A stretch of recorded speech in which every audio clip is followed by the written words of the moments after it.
जिस देश में 80 करोड़ लोगों को 5 किलो राशन के लिए कतारों में लगना पड़ता हो, उस देश में यह सरकार 12 लाख तक के टैक्स न लेने के लिए अपनी पीठ थपथपा रही है। बहुत कम बोलने वाले डॉक्टर मनमोहन सिंह ने बहुत ज्यादा बोलने वाले प्रधानमंत्री जी को जब देश की बागडोर सौंपी थी तो $1.58 का था, आज 85 से 87 के बीच में झूल रहा है।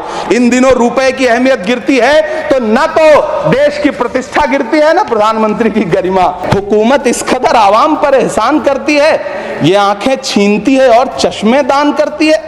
सभापति महोदय, महाराष्ट्र का भिवंडी हो, मालेगांव हो, इचलकरंजी हो, यूपी का बनारस हो, मुआयमा हो, मुबारकपुर हो, रांची का छोटा नागपुर हो, बिहार का भागलपुर हो, हर जगह बुनकरों की उम्मीदें तोड़ रही हैं, लेकिन इस सरकार के पास उनके लिए कुछ भी नहीं है। मुरादाबाद का पीतल उद्योग, कानपुर का चमड़ा उद्योग, सहारनपुर का लकड़ी उद्योग, फिरोजाबाद का चूड़ी उद्योग, अलीगढ़ का ताला उद्योग, सब सरकारी प्लानिंग से तबाह हो रहे हैं। इन तमाम के बीच सरकारी सपोर्ट से बस एक उद्योग फल फूल रहा है, नोएडा का नफरत उद्योग। मैं प्रधानमंत्री जी से कहना चाहता हूं कि आप ही ने 1 मार्च 2018 को किंग अब्दुल्ला को, जॉर्डन के किंग अब्दुल्ला को मेहमान बना करके इसी दिल्ली में एक कॉन्फ्रेंस में कहा था कि मैं मुसलमानों के एक हाथ में कंप्यूटर और दूसरे हाथ में कुरान देना चाहता हूं।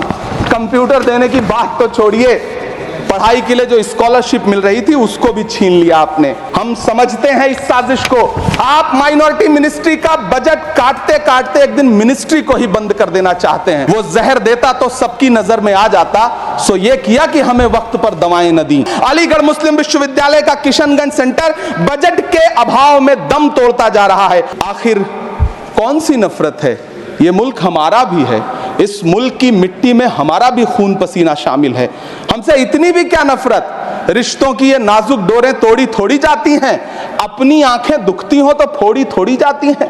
एक तरफ कोलंबिया जैसा छोटा सा देश और उसके प्रधानमंत्री गुस्तावो पेत्रो खड़े हैं जो कोलंबिया के नागरिकों को हथकड़ी लगाकर लाने वाले जहाज को अमेरिका बैरंग वापस लौटा दे रहे हैं, और दूसरी तरफ हमारे प्रधानमंत्री जी खड़े हैं जो बेड़ी और हथकड़ी लगा करके लाए गए बेटों के अपमान पर एक शब्द नहीं बोल रहे।